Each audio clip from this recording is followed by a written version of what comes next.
Projeto SOS Mata Atlântica, 18 anos, depoimento de Roberto Posse Bandeira. Entrevistado por Beth Rodrigo, São Paulo, 15 de dezembro de 2004. Realização Museu da Pessoa. Entrevista número SOS HV 009. Bom dia, Roberto. Bom dia. Para iniciar, eu queria que você dissesse seu nome completo, data e cidade de nascimento.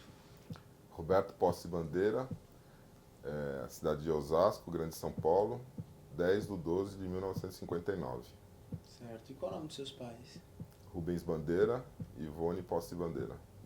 Seus pais, seu pai fazia o quê? É administrador de empresas. Ah, administrador. É. E sua mãe? É professora, depois ela fez psicologia e aí foi psicopedagoga. Trabalhou na Secretaria de Educação do Estado, na Secretaria de Educação do município de Osasco. Trabalha com educação até hoje, ela atende pacientes. Ah, certo. E você cresceu aonde? Eu cresci uma parte da minha infância em Osasco, né?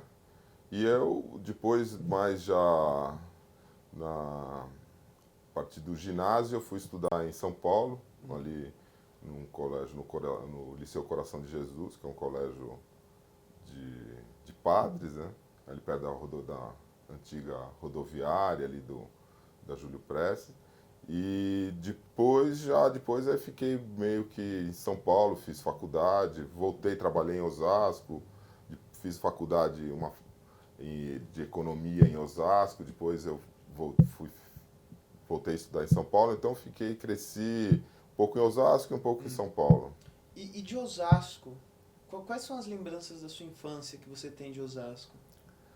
Olha, de Osasco praticamente as coisas assim da minha infância praticamente é o que hoje direcionaram mais ou menos minha vida para as coisas que eu faço hoje. Que assim, que meu pai era, apesar de trabalhar como administrador, trabalhar em escritório, ele é fotógrafo amador e que revelava em casa, então tinha equipamento. Então desde criança eu estou ligado à fotografia por conta disso, né?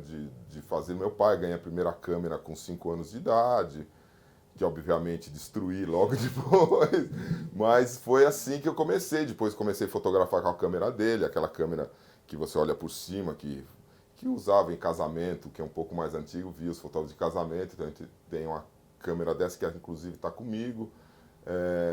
E a gente saía muito para andar na mata. Osasco, na época, era uma região de várias chácaras, né? Tinha um centro urbano um pouco pequenininho, né? E praticamente eram chácaras e fazendas, então, e com muita mata atlântica, com muita riozinho. Então, o que eu me lembro da minha infância lá era sair com meu pai, porque ele adorava comer frutinhas, gabiroba, araçá, então tinha muita gente ia catar isso e fotografar. Então essas coisas que mais assim, depois um pouco mais assim ganhar a primeira bicicleta, sair de lá, a gente ia até o Pico do Jaraguá de bicicleta e voltava escondido dos pais, era óbvio, mas fazia um grupo de amigos. Então, o que eu me lembro muito de Osasco era essa possibilidade de poder viver jogando bola no campinho de terra, empinando papagaio, peão, bola de gude, e essas coisas que foram assim que ali eu comecei a já curtir fotografia, conhecer sobre a natureza, que ele conhecia muito de planta, de árvore, então é o que eu lembro bastante uma infância tranquila, gostosa, tal. Depois já um pouco mais adolescente, aí vivi mais em São Paulo. Meus pais eram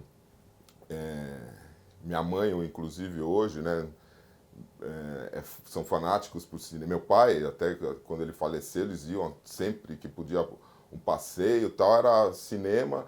Minha mãe assiste todos os filmes que estão em cartaz, compra coisa da mostra. Então eu desde criança muito ao cinema. Então eu lembro muito da minha já aí com 8, 9 anos, sempre cinema, e eu passei toda a minha adolescência que era o começo dos cineclubes em São Paulo, tal. A gente não tinha muito acesso ao cinema da rede convencional, passava os filmes mais comerciais, então tinha muito cineclube, pequenininhos, então eu lembro muito disso já com 18, 20 anos, assim, indo muito a cineclube, Mas com meus pais assisti muitos filmes, desde muito cedo.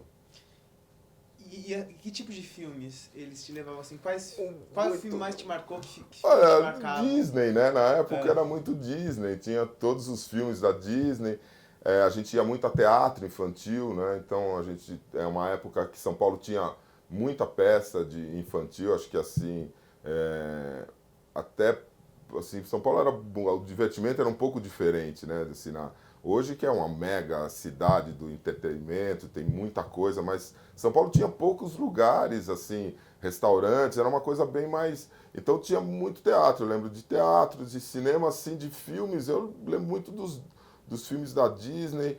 Eu sempre fui fascinado por documentário, então os documentários, eu sempre que ah, tinha alguma possibilidade, um documentário, mas assim, o que mais me lembro assim, de criança mesmo, Disney, assim, dos primeiros, dos antigos filmes. Assim.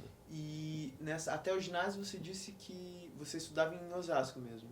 Estudei até a sétima série, depois eu fui para estudar em Pra São São Paulo. Paulo. E até a sétima, como que era essa época de escola pra você? Olha, era assim, você estudava muito perto de casa, voltava, fazia lição muito rápido para poder jogar bola na rua até.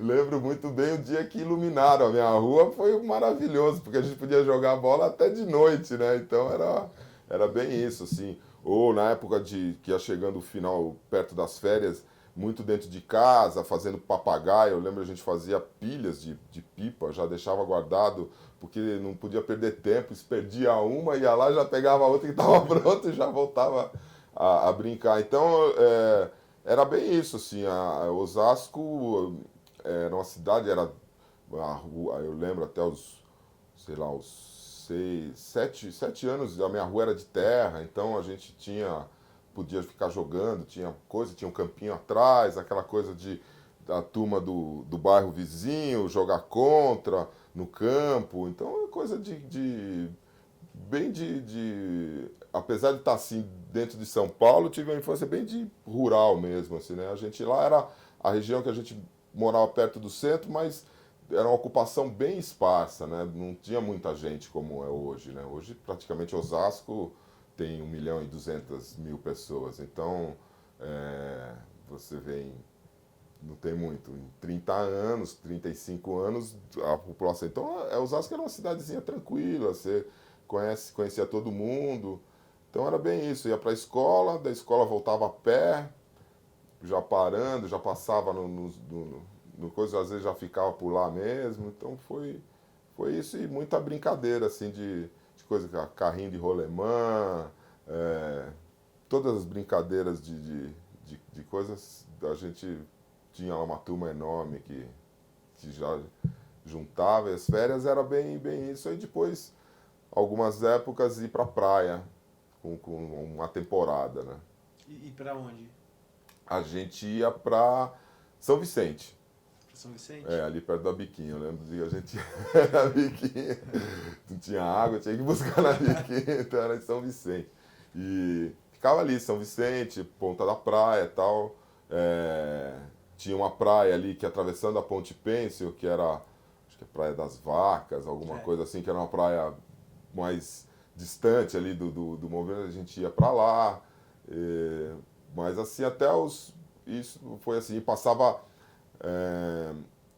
que eu lembro muito que eu adorava, que eu ia com a minha avó porque a família da minha mãe é do Vale do Ribeira, né?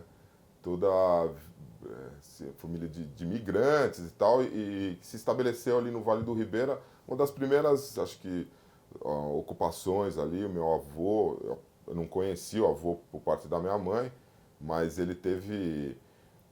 Dizem que eu sou muito parecido com ele, porque na época ele morreu antes de eu nasci em 59, mas ele tinha um mapa de São Paulo que ele com alfinetes de todas as cidades que ele já tinha ido, que era completo, assim. Então ele gostava muito de viajar e ter muitas. Teve empresa de transporte que ia de Guape, subia todo o Rio Ribeira levando pessoas e trazia de barcaça, trazia a produção para a Iguape, que era ali a cidade portuária, tinha empresa de ônibus de São Paulo para lá. E, então a família toda era de lá e minha bisavó eu tive a felicidade de conhecer e viver. E eu ia com a minha avó passar as férias ali no Vale do Ribeira, a fazenda era de produção de gado e banana. E na beira do rio, né? E na época das férias de julho, quando fizeram ali a barragem, a primeira obra ali que acabou inviabilizando o porto de Iguape, né, que foi aquela passagem que eles fizeram ligando para não dar a volta pela Barra do Icapara e ligando o Rio Ribeira ao estuário ali, a laguna, e que depois isso abriu e assoreou todo o rio. E aí depois fizeram uma represa, quer dizer, é uma obra que até hoje o negócio não conseguiu se resolver ali. Eu lembro muito bem das inundações todinhas. Então a gente acordava num dia, a casa era aquela casa alta, chegando as canoas na beira da casa, assim. Então você vivia num mar e lembro assim de andar de canoa, né? Aprender a andar de canoa de tronco, que era a embarcação ali da região, pescar com meus primos mais velhos, sair. Então a gente passava as férias ali no, na fazenda, na beira do rio. O rio era água transparente, todo o fundo das praias de pedrinha e areia, então era uma coisa maravilhosa. Eu lembro que era a coisa que eu mais esperava era as férias, quando minha avó ia para lá e a gente ficava lá. Aí a casa, fogão a lenha, comer queijo de coalho feito ali, então aquelas coisas de roça, de fazenda. Então sempre essas coisas, sempre gostei muito, né? Até hoje, o tempo que eu tenho, eu gosto de me sair aí para conhecer lugar novo, viajar, fotografar e ir para o meio do mato. E muitas outras pessoas, nesse período que você frequentava Iguape ainda, quando criança, quando jovem, era o destino de muitas outras pessoas também de fora? Não, na fazenda juntava os primos, né? Que é uma fazenda, a família da minha avó eram 8 ou 9 irmãos, então vinham, né? Como eu tinha a bisavó, então sempre reunia. Então sempre que podia iam os tios, aí a sobrinha, então a gente encontrava mais com primos e com coisas, mas não tinha muito destino de gente, como destino turístico. Isso. Não era destino, não. Era fazenda. Às vezes a estrada chovia, você demorava 2 dias sem ficar na cidade, não dava para ir para a fazenda. Era muito bem retirado. Vale do Ribeira naquela época, sei lá, começos, que eu lembro que uma coisa que eu estava lá e presenciei, que é uma coisa que me marcou, que agora falando, lembrei, a gente, na época que o Lamaca saiu aqui do quartel e se infiltrou para o Vale do Ribeira, né? E foi lá que ele deu o maior samba no exército para um lado e para o outro, e ficou, e era bem na região. Eu lembro das conversas, dos tios e tal. Até que um belo dia a gente estava todo mundo lá na fazenda, daqui a pouco, porque a casa era uma casa altona, né? Aquelas palafitas por causa das enchentes, então ela era alta, tipo o segundo andar. E a porteira, assim, uns 800 a 1 quilômetro da entrada, né? E a fazenda era o rio de um lado, a porteira que é a casa, e a gente tava lá, daqui a pouco veio o pessoal todo alvoroçado e fomos ver, tava vindo um batalhão do exército, parou lá na porta, um tanque, canhão, jipe, aí veio o comandante, pediu autorização para poder ultrapassar e acabaram dormindo ali no pasto perto da casa. Então assim, era uma região, para você ter ideia, né? Ele fugiu para lá e ninguém conseguia capturar, ele não lembro, ele ficou muitos anos ali, acho que ficou mais de um ano correndo de um lado para o outro, e ela ali no Vale do Ribeira. Então até hoje, né, é uma região muito pobre, ela é encaixada assim entre montanhas, então acesso muito difícil, tem várias regiões ali que até hoje são super ainda com pouco contato assim com cidade. Então na década de 60 era bem rústico, né? Era assim, a gente ia para lá, era gerador, não tinha luz, era uma coisa era ficava lá isolado. Se chovia, às vezes a gente chegou a ficar 20 dias sem sair de lá. Não chegava carro de jeito nenhum, você só ia só de barco. E para sair de barco para ir para a primeira cidade, que era Registro, eram 2 dias de canoa descendo o rio. Então a gente ficava, eu adorava, assim, né? E, cara, hoje vejo que era assim, meio uma catástrofe, né? Não, pro pasto, para as plantações, passavam ilhas com criação em cima, sabe? Descolava assim, uma ilha com bananeira e tal, e com a criação em cima. Então, mas era um negócio super diferente. Então, sair de canoa, a canoa chegar do lado da casa, era uma coisa diferente pra caramba. Eu adorava, mas hoje eu vejo que era uma bela de um estrago toda a região. Né? E aí, quando você falou que a partir da oitava série começou a estudar em São Paulo, mas você continuou morando em Osasco. Continuei. Até quando você ficou em Osasco? Fiquei em Osasco até mais ou menos 80, morando lá em 87, mais ou menos. Mais ou menos 84, mais ou menos até uns 87, 88. E aí você então ia e voltava todo dia para estudar? Ia e voltava, ia e voltava. Aí você fez o colegial, né? Eu fiz não, eu fiz o ginásio lá, né? E eu ia, no começo eu ia de perua escolar, né? A sétima, oitava, eu fui até a sétima, eu fui de perua escolar. E a oitava eu ia de trem. Eu pegava o trem, porque ali era do lado da Júlio Prestes, né? Então eu saía de Osasco, tinha ali a estação, pegava o trem ia até lá, estudava e voltava. Eu estudava de manhã e voltava na hora do almoço. E aí depois eu colegial eu fui fazer em Osasco, eu fiz colegial técnico de eletrônica. E uma escola técnica, e eu fui fazer, eu voltei a estudar em Osasco. Aí eu fui trabalhar, nessa época, eu fui trabalhar em São Paulo. Então eu estudava em Osasco e trabalhava em São Paulo, que foi o meu primeiro emprego, que foi quando eu entrei no colegial. Foi no primeiro colegial que eu fui trabalhar nessa empresa que era uma empresa que instalava som em carro e tinha uma assistência técnica, consertava amplificador, toca-fica, som em geral.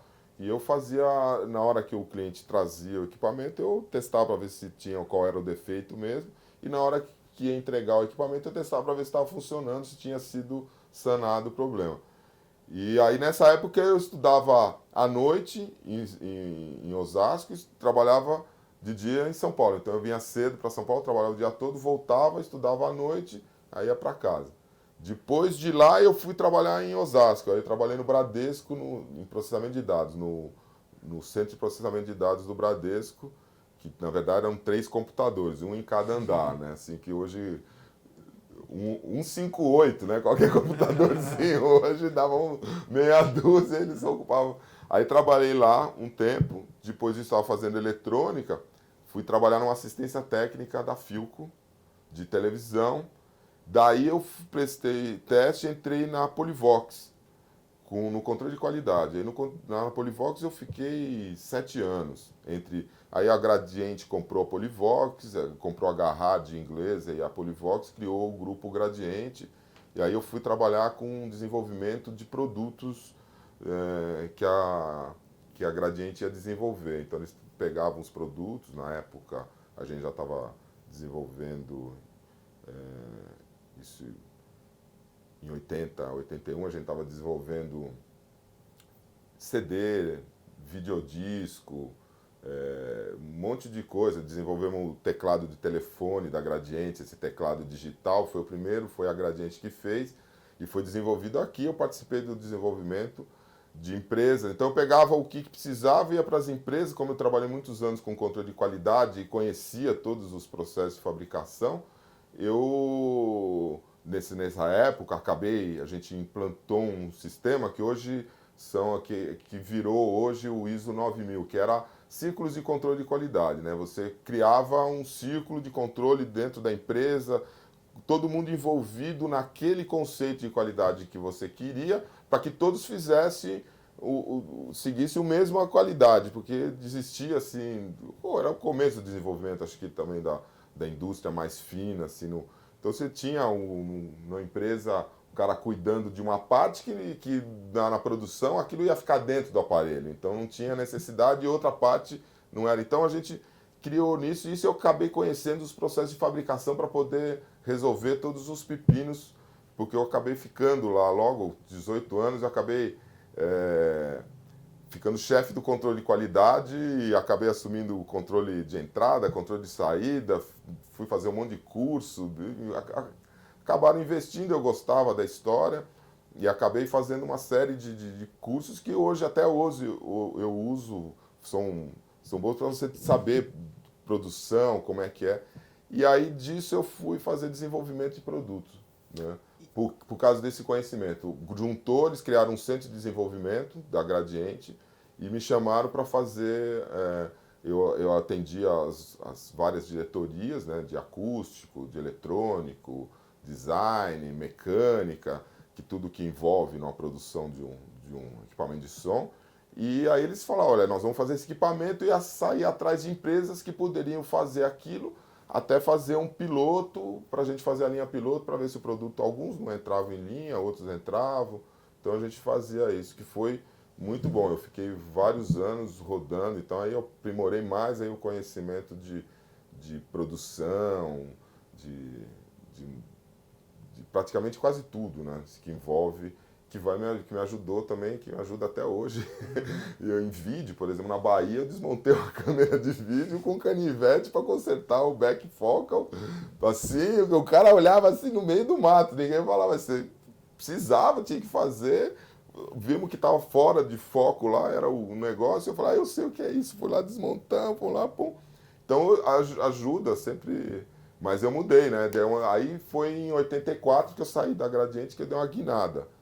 Larguei economia, fazia faculdade de economia, trabalhava no processamento de dados, prestei vestibular para biologia no Mackenzie e geografia na PUC, era o que eu queria. Eu era fazer biologia, aí biologia tinha, lógico, prestei o USP também, mas parado de estudar, voltado, estava fazendo faculdade, não fiz pré-vestibular, então eu falei, vou ver o que vai dar dentro das minhas possibilidades, e aí entrei em biologia no Mackenzie, mas eu detestei logo de cara assim, ó, o dia do vestibular, e a PUC, na época direta já, toda uma história acontecendo, tal, não sei o que, eu falei, é a PUC mesmo que eu vou fazer, e foi aí que eu mudei para geografia, fui fazer faculdade de geografia, foi aí que eu comecei a encarar profissionalmente que eu ia ser fotógrafo, né?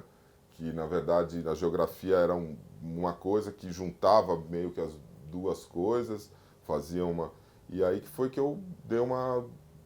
Falei assim, é aí que eu vou para essa linha, isso em 84. Isso foi, larguei a faculdade, larguei emprego, pedi demissão de emprego, eu tinha trabalhado muitos anos, eu tinha um dinheiro que eu poderia ficar pagando faculdade, estudando, sem morava com meus pais, então eu falei assim, eu vou...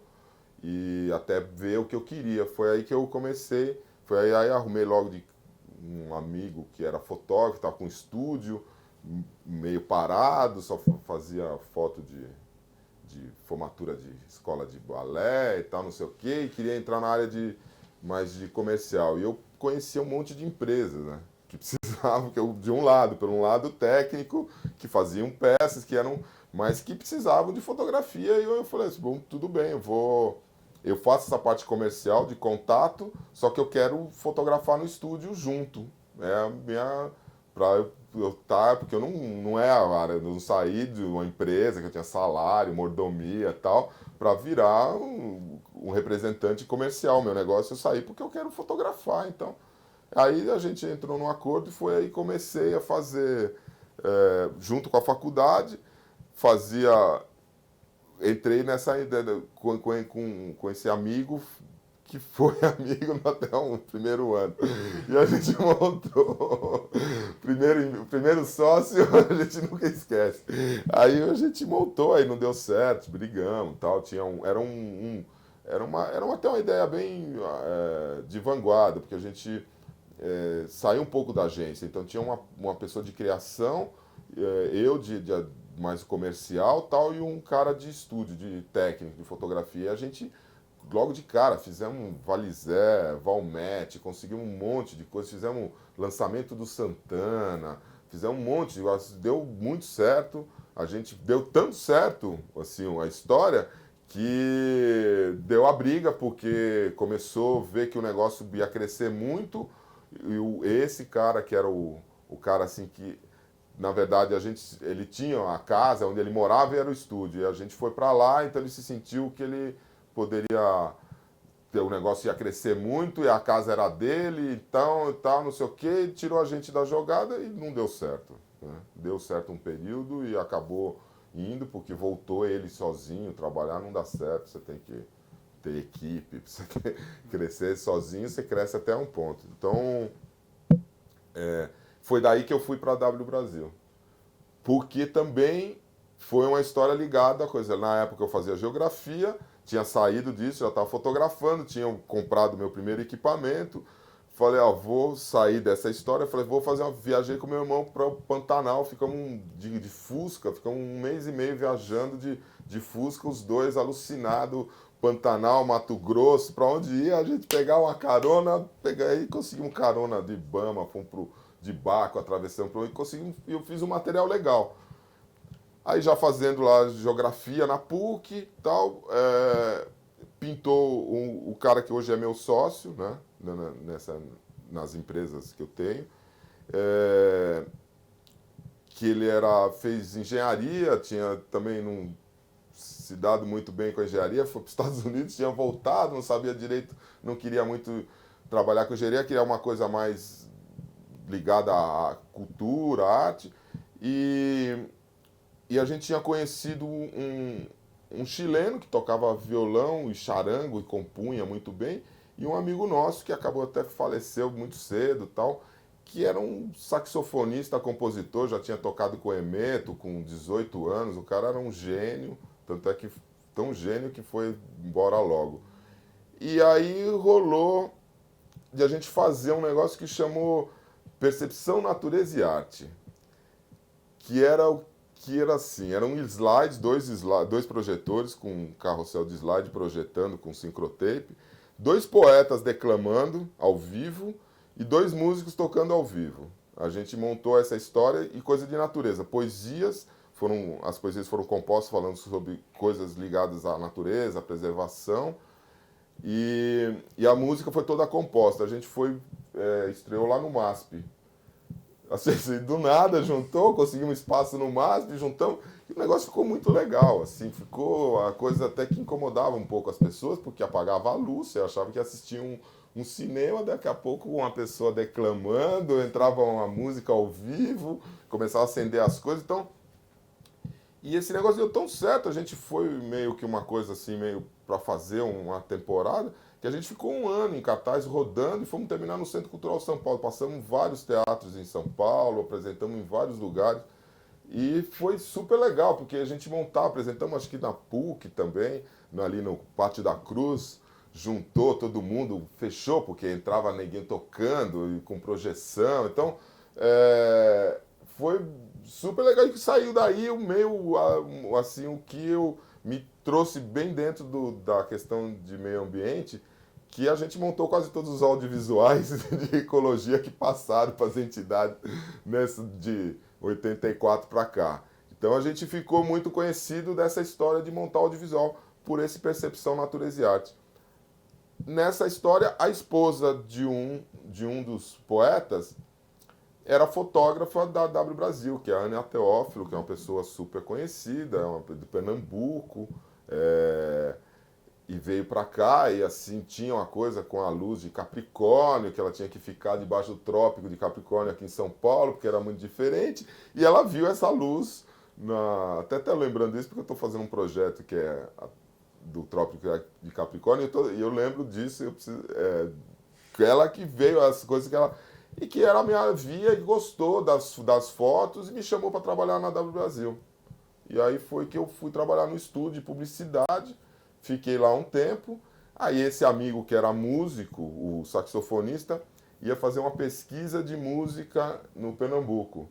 E por isso que eu saí da WS, ele me chamou e eu saí fora, larguei a faculdade, larguei o emprego, fui para o Pernambuco, ficamos em Olinda, também uns 7 meses lá, em Olinda, fazendo, tocando, passando projeção, fotografando. Foi muito legal, gente, uma experiência assim de música, de cultura. A gente juntou as coisas, pintaram várias propostas de fazer animação, que acabou assim. Olinda é meio assim, ainda fora do carnaval, fora do coisa, vivendo ali no lugar. É, tem muito, um centro de produção cultural muito intenso, né? Você tem muita coisa. Na época tinha um pessoal que fazia uma TV super legal, que tinha um patrocínio da Alemanha, que eles iam para as comunidades, filmavam e passavam na praça para as pessoas se ver que era um delírio. E filmavam de novo a apresentação, então uma coisa. E tinha um monte de ideias, de coisa rolando. E aí algumas coisas deram certo e outras não. E no fim a gente ficou um tempo lá e voltou. E aí a coisa aqui, né, esse meu amigo, que é o Tio, que é meu sócio, a gente falava, ele falou, o negócio está fervendo aqui, o negócio de ecologia estão chamando, tem várias histórias e tal. E eu lá, meio que fazendo, foi aí eu falei, não, vou voltar para São Paulo. E foi aí que a gente tocou sério mesmo, levou em frente. E aí criou a Integração Natureza, que eu acho que até falei a data de criação errada para você. Então foi aí que a gente voltou para um festival de música, né? Onde a gente apresentou esse negócio audiovisual, e foi a época da Jureia, da campanha da Jureia, tava a Pró-Jureia, com os bonequinhos, aquela campanha do origami, que foi, acho que, uma das detonadoras desse acho que eu considero a onda mais recente do movimento de conscientização, do movimento ambientalista, e a hora que profissionalizou mesmo, que surgiu a SOS, então eu considero assim que o Pró-Jureia foi acho que a alavanca, porque foram 100 mil pessoas, um abaixo-assinado, depois a entrega foi envolver todo o Palácio do Governo no Morumbi, com criança, com um monte, então foi um negócio que entrou campanha, foi aí que entrou a primeira agência de publicidade para fazer uma campanha séria. Então foi aí que eu voltei nessa história, e aí voltei a geografia da PUC e voltei pro Pró-Jureia, e aí entrei no Pró-Jureia e acabei, acho que, concorrendo a uma chapa e fui vice-presidente, a nossa chapa foi vencedora, e eu peguei o cargo de vice-presidente do Pró-Jureia, que foi aí que eu peguei mesmo sério na militância. A gente fez um monte de coisa pelo Pró-Jureia. Aí daí surgiu o SOS, que já estava a coisa, surgiu o Pró-Tietê, então foi minha introdução aí no coisa. Eu não sei se eu avancei muito, não. Não. Roberto, sabe o que eu queria que você falasse um pouquinho dessa época do Pró-Jureia? Assim, quem eram essas pessoas que trabalhavam junto com você, que participavam da militância? Como é que era essa militância? Era todo mundo voluntário, né? Como todo trabalho assim, a maior parte do trabalho de meio ambiente, né? Assim, na época, acho que praticamente todo o trabalho era voluntário, tinha algumas entidades mais com verba para fazer. Eram pessoas de todo tipo, estudante, tinha pessoas assim, dona de casa, contador, tinha de todo tipo de gente, assim, não tem um perfil, assim, tinha as pessoas que tinham mais tempo, se dedicavam mais, outras podiam dedicar, todo mundo queria ajudar, né? A campanha dos origamis mexeu muito com o subconsciente, porque isso é uma coisa brincadeira de criança, apesar que aqui no Brasil não é uma coisa muito popular, né? Assim, como bolinha de gude, papagaio e tal. O origami é uma coisa que até acho que ficou mais conhecido com a campanha, depois da campanha. Mas você mexe com os bichinhos, a dobradura, e os bichinhos era uma coisa que vai eu ligo a historinha porque não era a carinha da oncinha. Então, até hoje eu vejo assim, às vezes me chamam para dar uma palestra e tal, a gente conversa e fala, pô, eu lembro assim, as pessoas lembram. Às vezes, pessoa que eu olho assim, fui em escola, eu falo, pô, isso devia ser criança pra caramba, quando na época que isso estava na televisão. E lembra da oncinha, e lembra do negócio. Então, eu acho que foi uma campanha que mexeu muito com o interior das pessoas. E aí juntou, eu lembro a gente na feira da Vila Madalena, a gente no auge da campanha, na televisão, no jornal, tal, a gente ficou lendo a assinatura, a gente programou, tinha, sei lá, 20 pessoas para colher a assinatura, pô, chegou, daqui a pouco a gente arrumou 40 e fazia fila.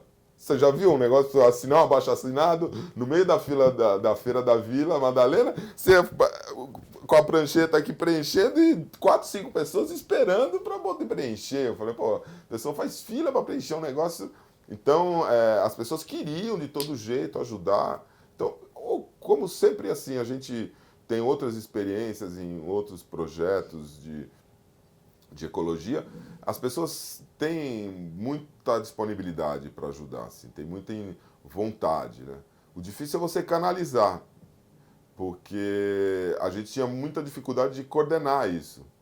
Era mais difícil coordenar as coisas do que você ter gente, porque gente sempre tinha. Então tem gente que estava lá, tá hoje na SOS, né, que ficou, que estava ali como militante, hoje já trabalha na área. Então foi uma experiência legal essa da Jureia. Diga.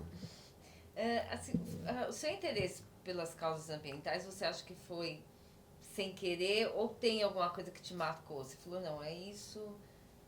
Não, eu sempre gostei, eu gosto de natureza. Eu me sinto bem, gosto de ir, viajo até hoje. Assim, minhas férias sempre são alguma coisa de alguma expedição e tal. É uma coisa que eu, mesmo no caso da Jureia, eu entrei para lá porque a gente tinha casa em Peruíbe, eu ia para lá, eu conhecia já a Jureia e achava importante ser preservado. E assim, eu acho importante. A questão, assim, hoje em dia, na época, era muito a coisa assim: olha, precisam conscientizar porque o planeta não vai suportar, não vai. Hoje em dia já não é. Não penso muito assim, não acho que não é esse a questão, assim, de você tem que conscientizar outros, não é muito mais as pessoas, não acredito muito mais em você divulgar para as pessoas, né? Eu acho que você tem que fazer um negócio muito mais político do que mais de gabinete do que de mobilização. Mas na época era muito isso, que as pessoas...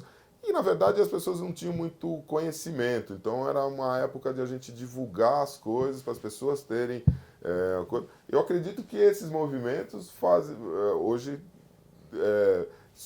tiveram um resultado positivo, né? Hoje você vê as pessoas, qualquer pesquisa, preocupação com o meio ambiente está entre os primeiros tópicos de qualquer pesquisa de opinião. Então, as pessoas têm consciência, as cidades ficaram muito mais...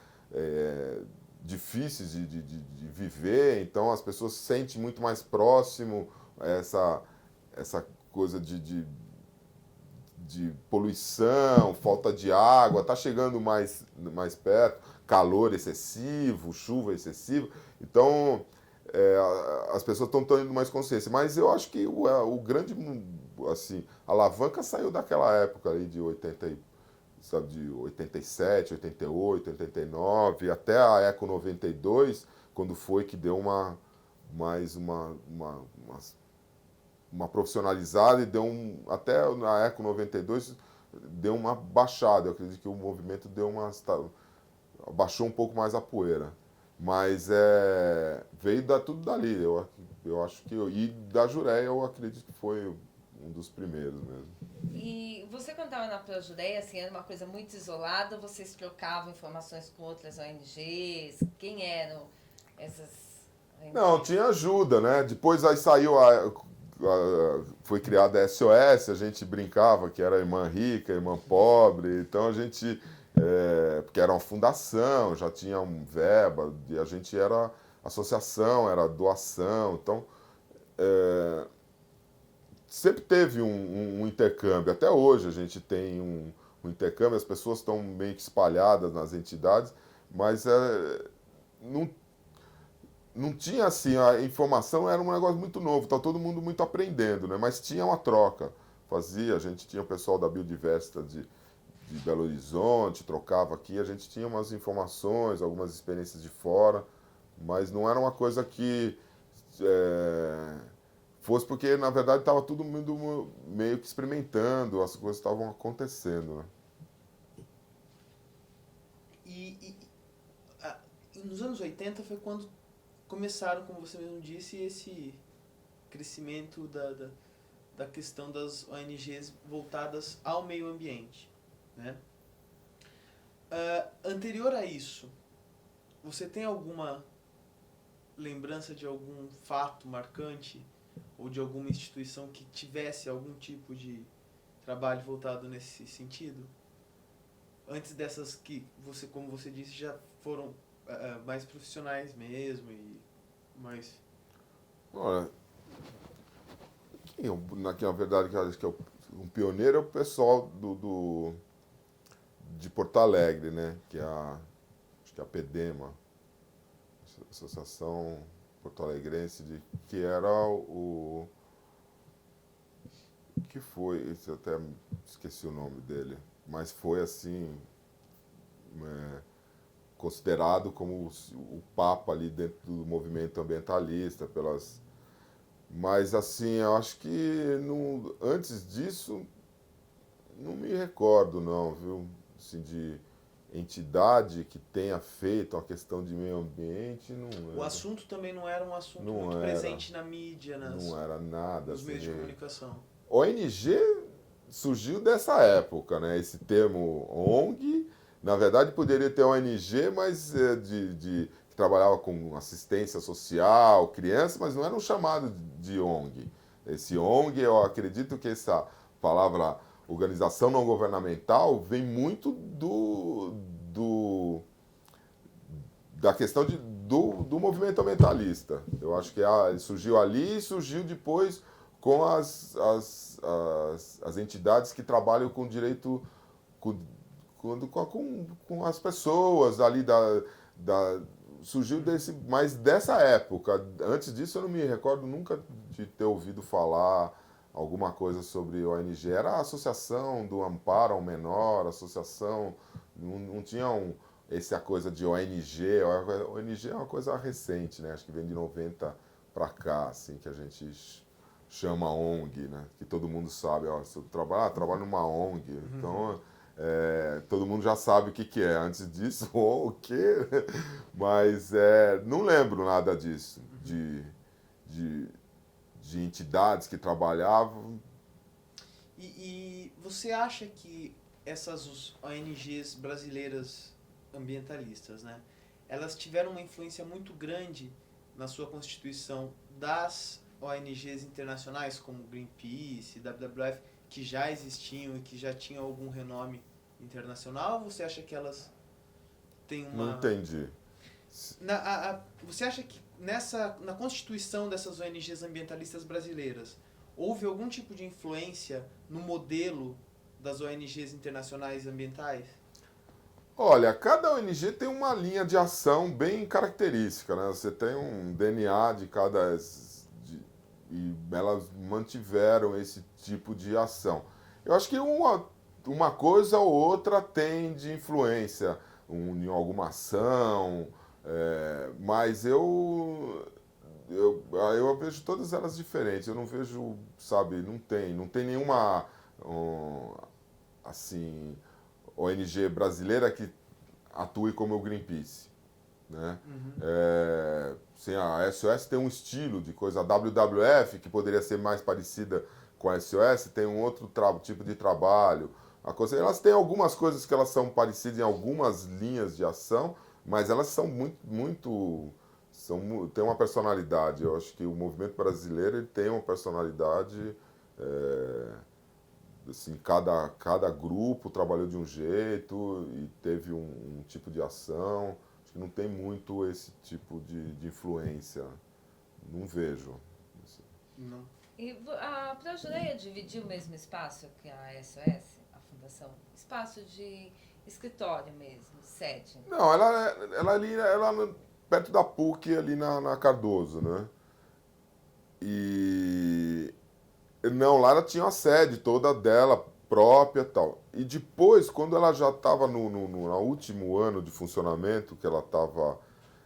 Os arquivos foram para a SOS, né? Porque toda a ONG, quando você encerra toda a informação, arquivo e tal, e foi para a SOS, até porque o último presidente, o Belô, trabalhava na SOS, né? E acabou indo para lá. Então ela teve um espaço, uma época de arquivo ali, mas já não estava mais funcionando, não. Já não tinha mais essa atuação tal, já estava só uma atuação mais política em algumas coisas, algumas questões, mas a gente teve um apoio assim no final. Agora não lembro, acho que não teve um momento que teve uma divisão de espaço comum, não. Ela teve, acho que no comecinho, junto com a Oikos, que era do Fábio Feldman, que começou, quando o Fábio Feldman começou, se eu não me engano, que aqui na coisa, eu acho que teve uma época que ela estava lá. Não me recordo mais.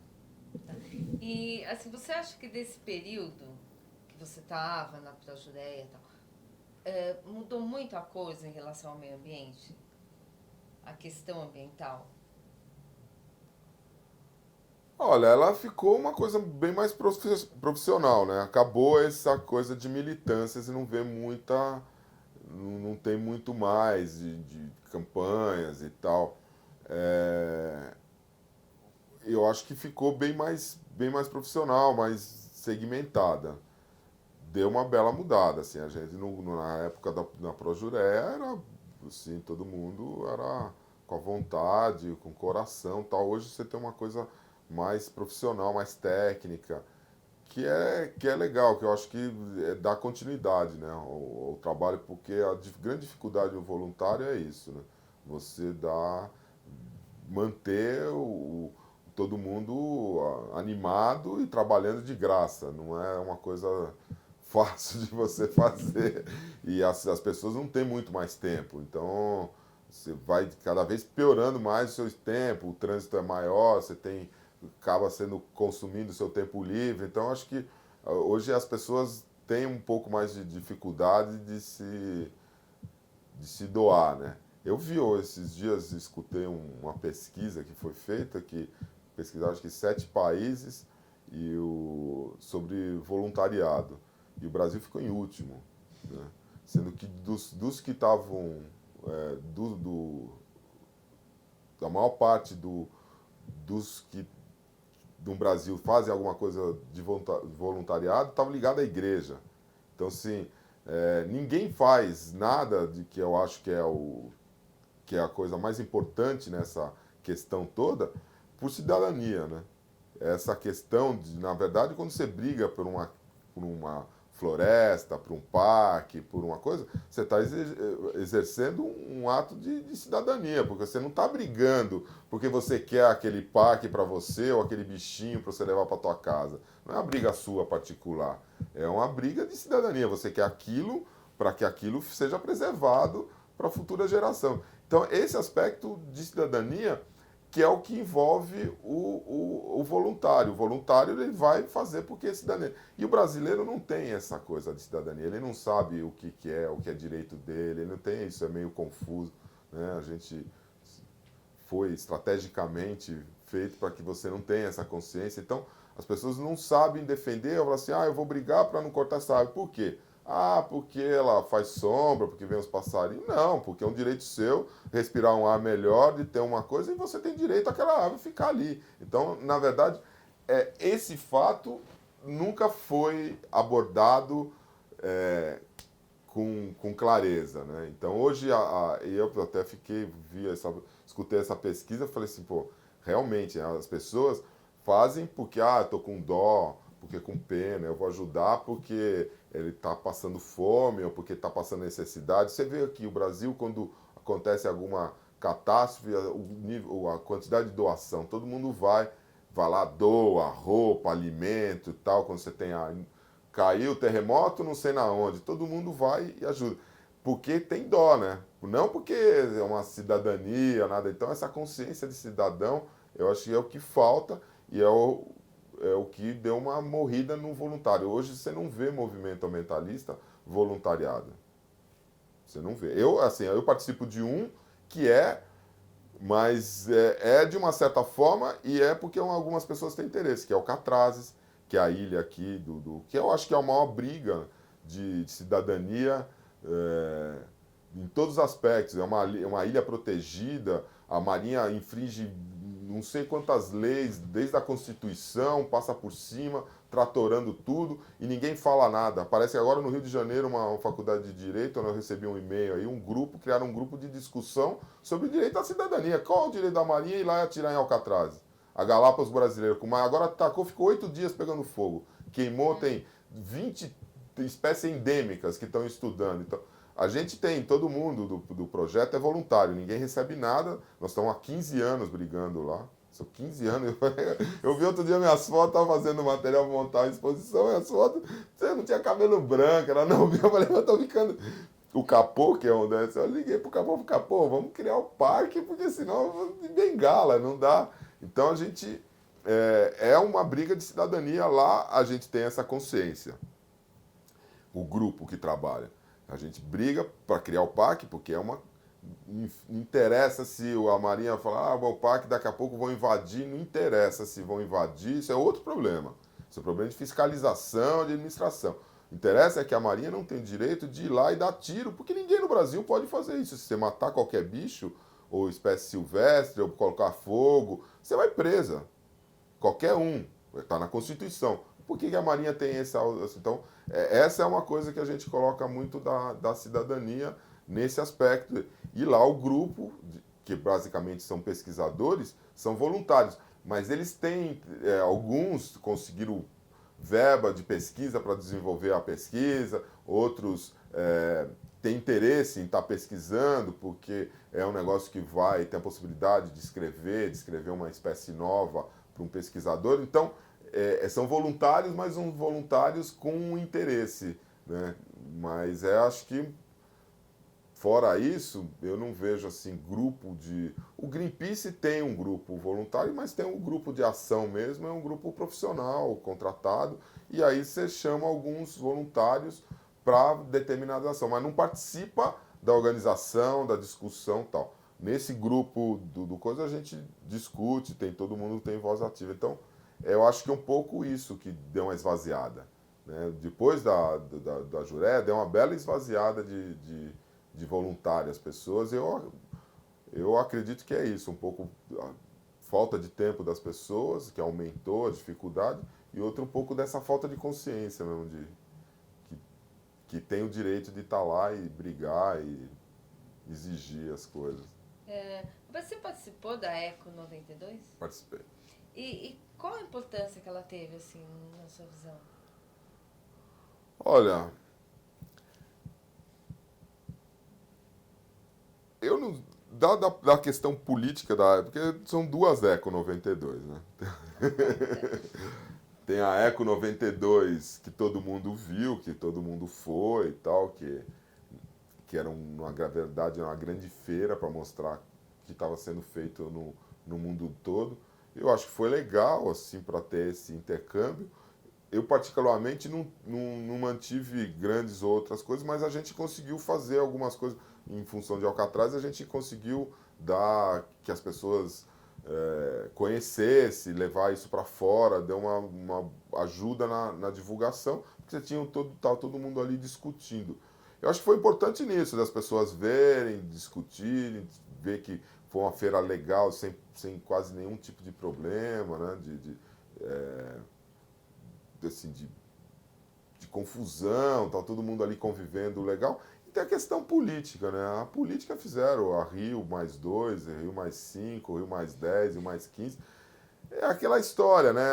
As pessoas têm algumas coisas planetárias que tem que tomar, tem que ter decisão global e tem os interesses, né? Os americanos não assinam o tratado, então as coisas, as questões continuam as mesmas daquela época. Isso não resolveu muita coisa. Para outra, para outra questão da Eco 90, foi legal, assim, acho que muita gente aqui viu, teve oportunidade de ver que tinha coisas, experiência em outros países, foi uma troca legal de, de experiências, assim, de contatos, assim, de discussão sobre vários temas. Mas a resolução não sei muito o que foi, na prática, o que resolveu, o que avançou. A primeira gestão da SOS foi o Capobianco, que foi o primeiro presidente da SOS Mata Atlântica. Aí saiu o Capobianco, que era foi a primeira gestão da diretoria do Projureia, e a segunda gestão foi o Aron presidente e eu vice-presidente. Aí depois teve a terceira gestão, eu fui o presidente. Aí depois... mas ali a gente fez... Então a SOS saiu depois disso, depois foi todo mundo, foi o Capô, foi uma parte da galera foi para lá. E para a SOS eu não participei assim do grupo interno, né? Eu participei prestando serviço, sempre fazendo, montando projetos, trabalhando junto. Até hoje a gente cedo material para o banco de imagem, eu sempre cedo material que eles precisam de fotos, ligo lá, eu envio. Mas foi meio que a junção com a SOS foi uma coisa que foi indo meio que naturalmente, não teve pô, vou pra lá. Mas teve, a gente fez coisas engraçadas que a gente fez. Não para a SOS, mas para o Greenpeace, a gente fez o único, porque até usado pelo Greenpeace como exemplo, hoje em cursos no mundo todo, a gente conseguiu, foi o único que conseguiu fazer um ciclo completo desde a denúncia o negócio foi o seguinte, conseguiram fotografar lá na Inglaterra uns containers com resíduo de siderurgia que estavam vindo para o Brasil. Aí fotografaram os containers, aqueles containers de navio enorme, que tem um número pequenininho, né? Com 5 algarismos, 10 letras. E aí passaram, tinham o número, as fotos, o número desses containers. E eles estavam vindo para o Brasil, de navio. Aí passou para o Greenpeace daqui precisava de uma empresa, de um grupo que fosse para filmar, e precisava entrar no Porto de Santos, e como é que ia fazer e tal. E aí vieram falar com a gente se a gente não topava botar a Integração Natureza como a empresa que estivesse fazendo um documentário sobre importação e exportação. Para pegar isso aí. Tudo bem, vamos fazer. Mandamos um pedido para o Porto e entramos. Que a gente já está fazendo um documentário, entramos com a equipe, com Betacam, monitor, luz. E eu era o diretor, e o dia, a gente tinha que ficar vários dias ali para achar um navio com 700, 800 containers, tinha que achar 3 containers, então não tinha, a gente ia ficar. Então montava o set, não, isso aqui tá ruim, a luz tá aqui, desmonta tudo e monta em outro lugar, e o pessoal de binóculo olhando o navio. Chamava Argentina Star o navio, descarregando o container.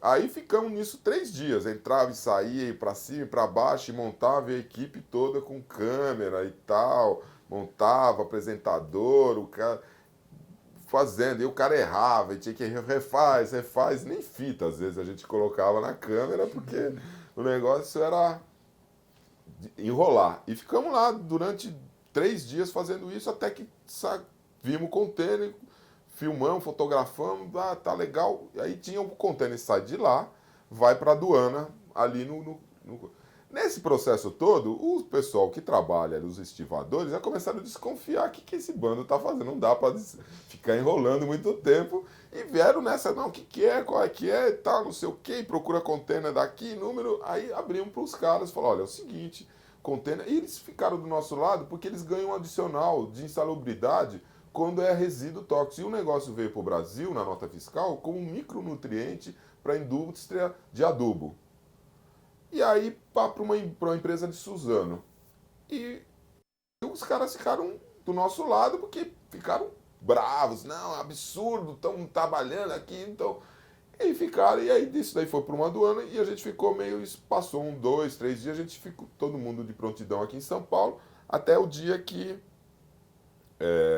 ligaram, falou, ó, vai sair hoje, vai para Suzano. Aí a gente desceu, ficou lá esperando, veio acompanhando, veio para Suzano, em Suzano ia para tudo armado já com CETESB, com polícia, só que enquanto está lacrado o container, ele faz parte do outro país. Ele só faz parte no Brasil, mesmo estando aqui já 15 dias, quando deslacra o container.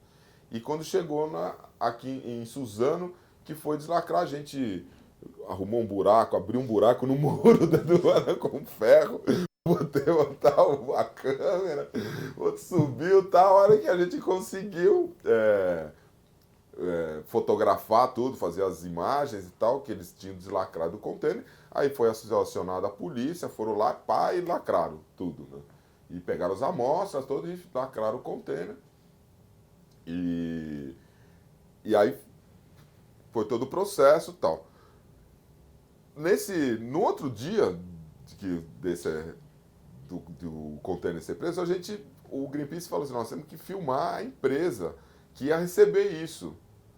E a empresa tal, lá em Suzano, tá, vamos lá. Fomos olhando, a empresa era no fundo de um vale, tinha uma mata bonita até atrás, assim, e era nascente. E os caras jogavam aquele negócio e passavam no meio de uma vila, a céu aberto, um absurdo tal, e a gente nada, e não tinha muito jeito. Eu falei, ó, o jeito nós vamos ter que dar a volta, entrar pelo meio da mata e vir por trás, invadir a propriedade dos caras para poder filmar e tal. E, pô, aí nesse dia tinha um capinzinho queimando, os caras estavam botando capim mais longe da mata. Lá do lado, botando fogo, era um pasto, tava botando fogo, a gente passou, foi, entrou, parou o carro, o câmera entrou, a produtora, o câmera, mais o assistente, e eu fiquei de motorista com o carro para cima e para baixo, para ver. Por azar nosso, o vento virou, o capizal veio o fogo para a mata. E saiu a brigada de incêndio da fábrica pro meio da mata para apagar esse incêndio. E deram de cara com ele saindo do meio da mata com tripé, câmera de vídeo. Eu sei que deu uma confusão, quem filma daqui, fita de lá, que eu vou pegar. Eu sei que a fita foi. Eu sei que numa confusão entregamos uma caixinha vazia de fita pro cara, ficamos com a fita... óbvio, gravada, né? E saiu fora. E os caras queriam bater na gente, era uma confusão, saiu meio corrido, foi embora. E aí eu sei que esse processo todo, né? Por conta disso daí, o governo, o negócio ficou, os contêineres ficaram interditados, foi visto que era dioxina braba dentro dos negócios, tinha de tudo dentro daquele resíduo. Era uma areia preta, assim, parecia de cor de cinza, chumbo, uma coisa estranha isso, aquilo um micronutriente não era nunca, era um lixo tóxico pra caramba. Os contêineres voltaram, foram reembarcados e voltaram para a Inglaterra. Quando chegou na Inglaterra, ele não deixou o navio, não entrou nem na área do porto lá de Inglaterra, não chegou, não sei o que se acabou voltando, não sei o que eles fizeram com o container lá. Mas enfim, foi o único ciclo que conseguiu filmar a chegada lá, a chegada aqui, a destruição, voltar, e a gente foi para o Porto de Santos para embarcar, para entrar no Porto de Santos, virou essa segunda vez, foi batedor, tinha 2 guardas vigiando a gente o tempo todo, não deixava a gente nem um segundo sozinho, foi o mesmo carro, a mesma equipe, nós fomos de novo filmar e foi embarcado tudo e levado de volta. Então, e até hoje o Greenpeace usa isso como material de uma ação que teve o ciclo completo, né? E essa estratégia de mandar lixo para o terceiro mundo, no Brasil, nem devem continuar fazendo e mandam para outros países, que é um absurdo, porque é muito caro você manter resíduo tóxico em país de primeiro mundo. É o resto da sua vida, dos seus filhos. Se você tem uma empresa que produz lixo, o resto da sua vida alguém vai ter que cuidar daquele lixo. E então os caras mandam pra gente, assim, e jogam na beira de córrego, do lado de criança. Então, a vila, passava o córrego no meio da vila, era uma coisa terrível. Então esse foi um negócio que foi bem engraçado, a gente, pô, deu uma... Teve uma outra, o próprio Greenpeace, que a gente quase foi dar em Sorocaba, num descarte de uma fábrica de bateria, não lembro o nome, não vou falar, porque se lembrasse eu ia denunciava, mas eu não fazer confusão, pode ser uma, pode ser outra. Mas uma fábrica de baterias de Sorocaba, que está situada em Sorocaba, bateria de carro, automotiva, e eles jogavam tudo atrás da fábrica, as carcaças, com chumbo, no riacho também, manancial de abastecimento da cidade. E nós fomos lá filmar esse negócio todo, filmamos o médico do sindicato, muita gente intoxicada por chumbo e tal, e nesse dia os caras saíram correndo atrás da gente, com a polícia não, a segurança privada da empresa. Meu, os caras pularam o muro tão rápido, que era um murão ali de cima do muro. Não, os caras não vão pular o muro, não sei o que os caras fizeram, mas pularam o muro tão rápido, vieram com cachorro. Meu, esse dia foi... Mas a gente escapou também, não conseguiram pegar. Em Alcatraz a gente tem um monte, né, de histórias com a Marinha e tal, mas que, assim, foram... meio saia justa e tal. Pô, tem um monte, assim, de entrar em área, a gente sempre dá um jeitinho de entrar numa área que tinha sido poluída, lá na Jureia, estava toda... E o vigia não queria deixar entrar. E que não deixava, que não podia, tinha uma área que era uma nascente, abastecimento de captação de água, e tinham desmatado e a gente precisava fotografar aquele pedaço. E aí paramos o carro, né? Os caras falaram, vai lá, você que tem voz grossa, então os caras... Fui eu, né?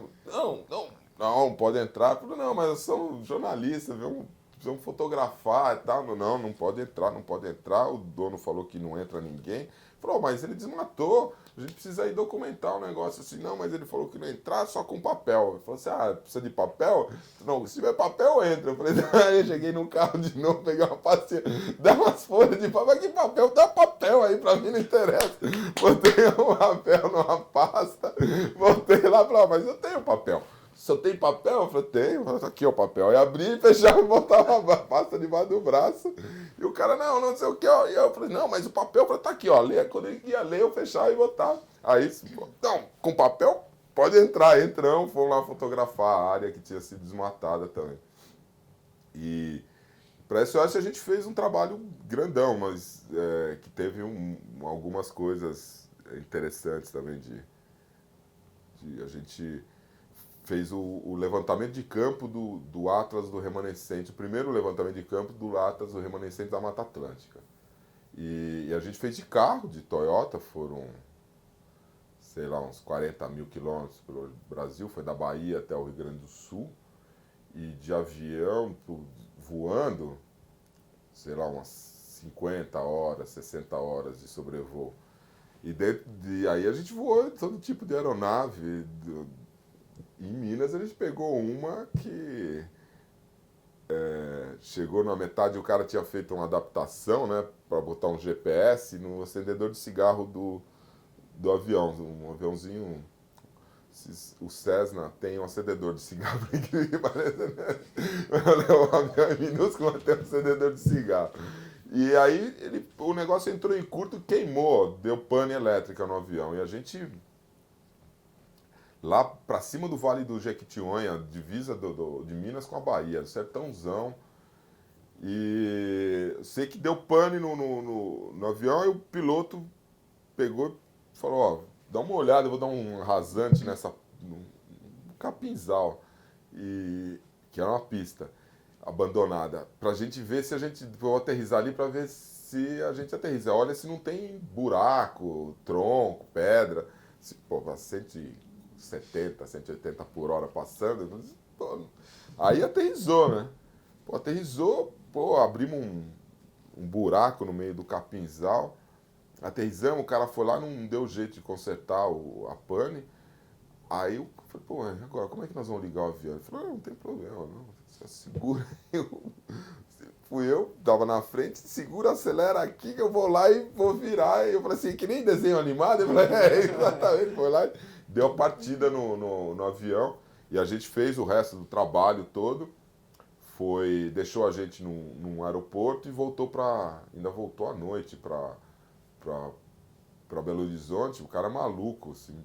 E a gente, no finalzinho da tarde, ele deixou a gente já combinado com o carro, né? Que a gente tava, ele veio pegar a gente no meio do caminho, a gente seguiu pro Espírito Santo.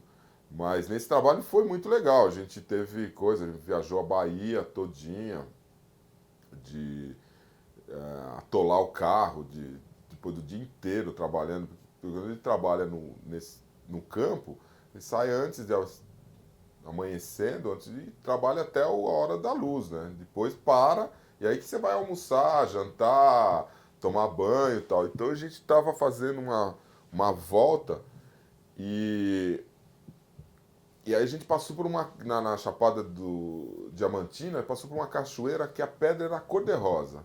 Pedra da cachoeira todinha era cor-de-rosa, parecia um mármore cor-de-rosa, lisinho. E a gente ficou, e o negócio, a luz estava maravilhosa, e a gente foi. E aí cansadaço, mas já pô, não abria mão de fazer as imagens. E uma estradinha longe da onde a gente tinha marcado a janta na cidade, que era o almoço janta, então tinha que ser caprichado. Aí eu sei que ficamos até de noite e voltamos à noite. E a estrada é meio alagada, né?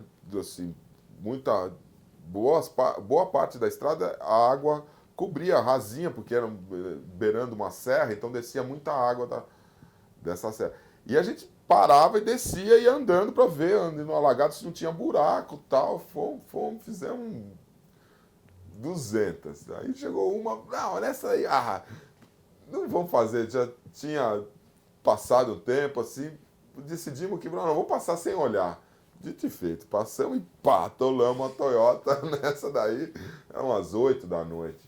Eu sei que o cara que estava guia, ele já saiu e falou assim, ó, vou buscar um boi para tirar o carro, que a gente não vai, mas estava assim, 40, 50 quilômetros da primeira vila. A gente tá pegando uma trilha que ninguém faz, que era a trilha dos garimpeiros e tal. Então não ia passar ninguém ali. E o cara falou, não, vamos... Aí eu sei que a gente tirou o carro, era meia-noite a gente conseguiu tirar o carro. Assim, no começo, na lama, você vinha e botava assim, o macaco embaixo para levantar. Depois 5 minutos você tava nadando na lama. Já. Meu, voltamos, chegamos no restaurante, fomos direto pro restaurante. Morrendo, imagina, tava com fome às 8, meia-noite, depois de desatolar uma Toyota. A gente levantou e abaixou aquela Toyota, acho que, sei lá, 100, 200 vezes. Porque levantava, botava uma pedrinha e saía catando pedra. Mas tiramos. Chegamos no restaurante do jeito que a gente tava, assim, de lama. Assim, pra ir comer direto, porque não tava aguentando mais, assim, né? Mas sempre tem, né? Quando você trabalha no campo, você tá sempre sujeito a umas coisas e você tirar na... Me fala um pouquinho, assim, você presenciou a formação da SOS, né? Como é que você vê, assim, essa formação, o que levou as pessoas a ter essa atitude de estar formando a fundação, essa importância? A SOS hoje eu acho que é a entidade mais importante do Brasil, né? Que é determinante, assim, tem um papel muito relevante na legislação nova, tem uma atuação de gabinete, de política super forte. Eu acho que assim, tem uma referência, hoje é uma coisa que dá assim, uma certa tranquilidade até, assim, olhando de hoje, se eu não tenho participado mais ativamente do movimento ambientalista, mas assim, olhando hoje um pouco mais de fora, assim, como dá até uma certa tranquilidade, né, de você saber que tem um pessoal lá que está de olho no que está acontecendo e vai gritar qualquer coisa que não estiver saindo no caminho. Eu acho que é uma entidade que, assim, tem um papel de fiscalização, de gerenciamento, de trazer alternativas para a preservação, principalmente da Mata Atlântica, mas engloba a Mata Atlântica engloba vários outros ecossistemas, tem no litoral brasileiro todinho, então ela trabalha muito nessas ilhas que sobraram e de estar de olho em outras coisas que estão acontecendo. Hoje tem atuação até em outros ecossistemas que saem um pouco fora da Mata Atlântica. Ela ultrapassou o limite de atuação dela e tem um trabalho profissional, acho que assim, exemplar. Eu acho que eu trabalho com outras ONGs, né, no WWF, que vem o modelo de fora tal, e o modelo da SOS é um modelo profissional, assim, de padrão internacional de trabalho. Eu acho que tem uma importância. Esse trabalho do Atlas do Remanescente, que eu tive o prazer de trabalhar no primeiro levantamento, é fundamental, porque até aquele momento você achava que tinha tantos por cento da Mata Atlântica e tal. Depois do Atlas, você sabe onde está, o que está acontecendo, o que vai estar indo para trás, o que está indo para frente. Então você sabe exatamente onde estão, as ilhas, o que é mais importante, onde trabalhar. Então, não só para a estratégia de fiscalização e preservação, mas para a estratégia de governo, de trabalho, de planejamento, é fundamental. Então, a gente teve o prazer de poder voar e viajar na Mata Atlântica do Brasil inteiro. Eu, como um geógrafo, assim, nem sou geógrafo, mas como um ex-estudante de geografia, poder ter essa visão aérea global do que tem a Mata Atlântica, no meu modo de entender, assim, foi determinante. Esse trabalho, eu acho que é um dos trabalhos mais importantes feitos no Brasil, né?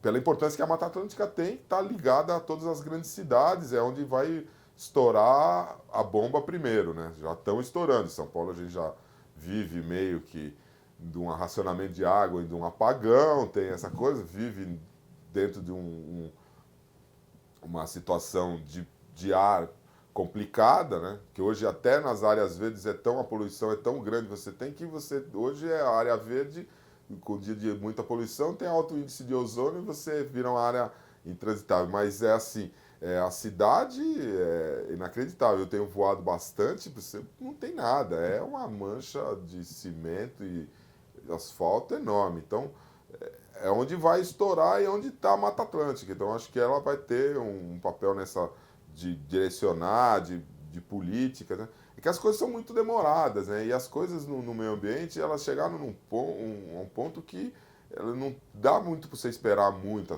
determinadas coisas, assim, preservação dos mananciais aqui, Guarapiranga, Billings e tal. Isso não tem mais o que discutir, tem que tirar e preservar e acabou.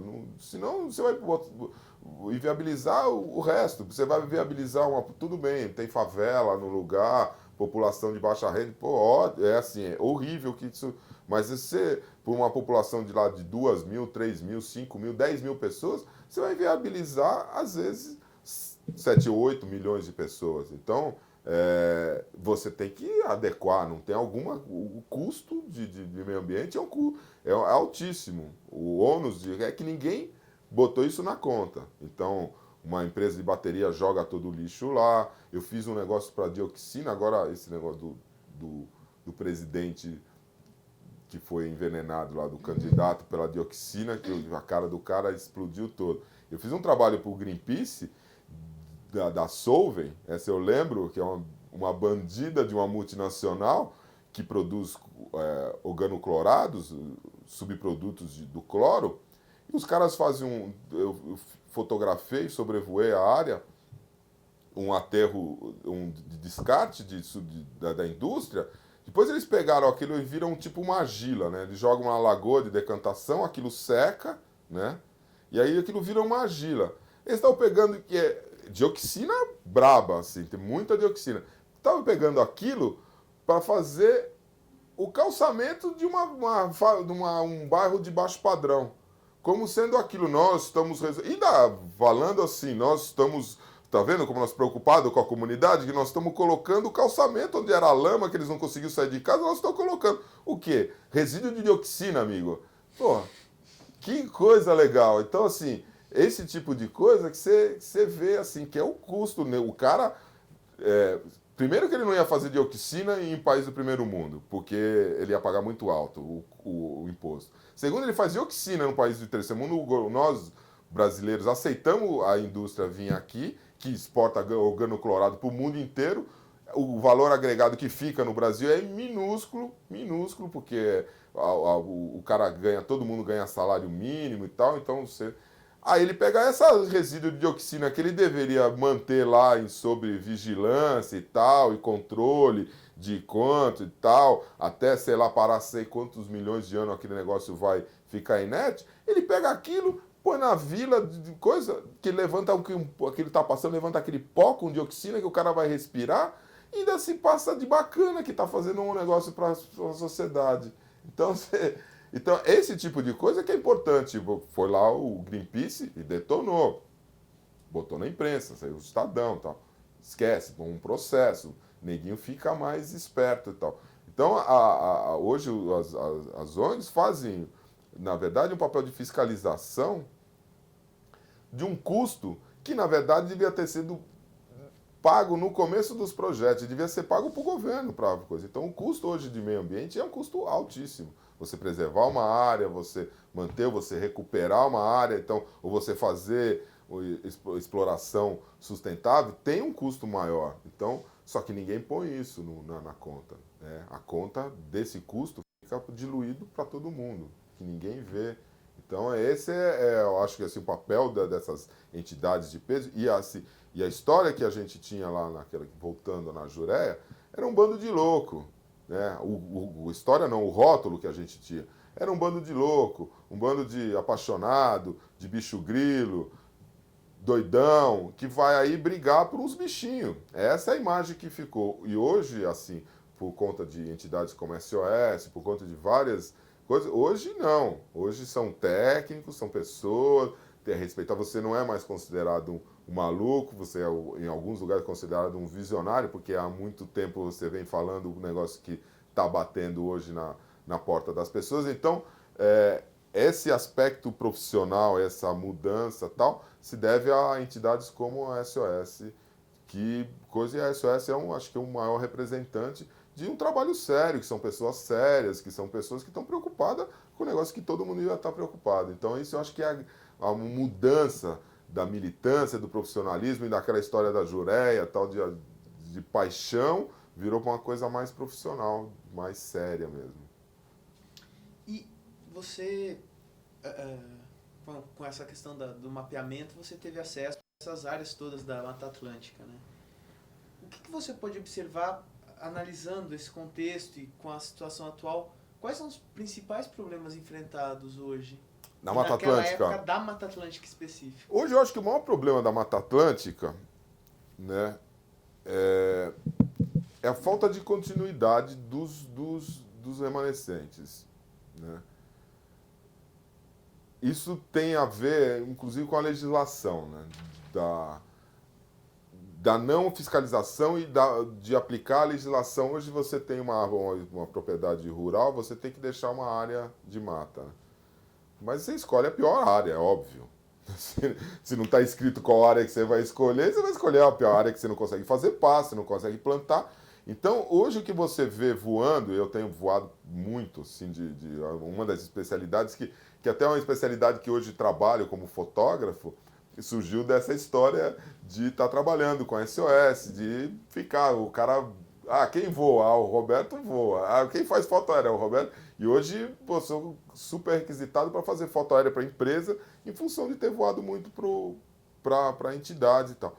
Então, o que a gente vê muito, assim, olha, voei para esse projeto Brasil quase todo, agora voei Mato Grosso do Sul para a WWF quase inteirinho, ali a bacia do Rio Miranda, a gente voou praticamente, deu uma volta no Mato Grosso, voei agora, fui Petária, aqui desci São Paulo, até lá o Vale do Ribeira, de helicóptero agora, fui num dia, voltei no outro. E o que a gente vê, com exceção dessa parte aqui no estado de São Paulo, indo para o Paraná, é maravilhoso, você tem uma continuidade. Mas você vai para o... Depois do Rio de Janeiro, a Mata Atlântica está bem atrás. Então você tem a Mata de Tabuleiro, que é o Espírito Santo, que foi detonada, isso na década de 70. Tiraram toda a vegetação, hoje é reflorestamento, você só tem a mata de galeria que sobrou. Então você hoje tem, acho que a problemática da Mata Atlântica, você manter uma floresta saudável, com espécies, é você ter ligação entre esses vários pontos, né? Eu andei vendo agora há pouco tempo que eles já estão fazendo uns corredores, né? Tentando juntar várias reservas de mata legal e juntar isso num corredor. Porque, na verdade, isso devia ter sido feito quando você tem a área. O governo devia falar assim, essa área vai ter fazenda, pasto. Então, esse é o corredor de mata. É aqui que não vai mexer, porque aqui liga com a nascente, preserva a nascente. Fazer um planejamento disso e depois o resto. Mas não foi. Então, a reserva de mata tem lá 20% da tua área tem que ser a mata. E você escolhe. Então o cara escolhe. E isso criou você uma coxa de retalhos. É tudo muito espalhado. Então você tem